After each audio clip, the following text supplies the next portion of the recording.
become financially independent? Here's number one. First of all, you got to have the right philosophy. Now, let me give you a couple of philosophies to consider. Here's the first one. It's called the philosophy of the poor. Poor people usually spend their money and invest what's left. That's the philosophy of the poor. Now, here's the philosophy of the rich. Rich people invest their money and spend what's left. And here's the startling answer. It really doesn't matter what the amount is. What's most important is not the amount. What's really important is the philosophy. So I would ask you to adopt this philosophy. And I've got a little formula that I'm going to share with you.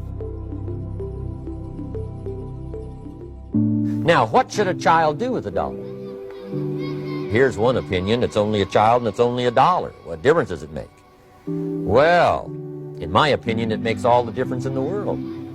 A person's economic future starts with a child with $1. Somebody says, oh, no, you're only young once. Let him spend it all.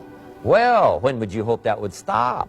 Somebody says, well, wait till he's 50 and broke like me and then he'll learn. Well, no, we don't want to wait that long. So what should a child do with $1? Here's the simple premise to begin with. Don't spend it all.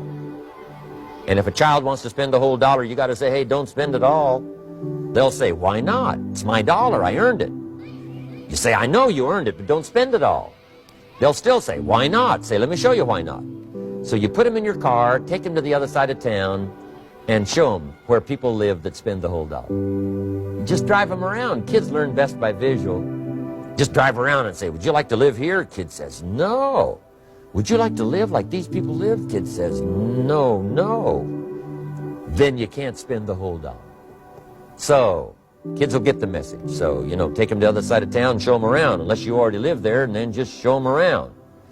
Anyway, don't spend the whole $1. Now, let me give you my best view of what to do with $1. Here's my first bit of advice. Never spend more than 70 cents.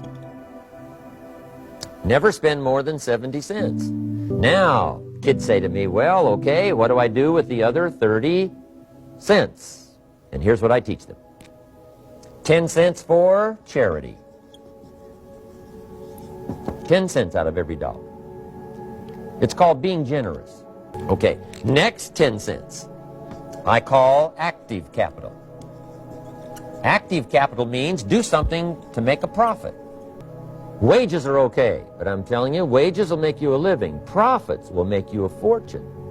Now, the third 10 cents is vitally important.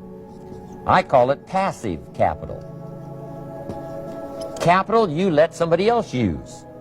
If you'll develop this little 10, 10, 10, and 70, you will be financially independent.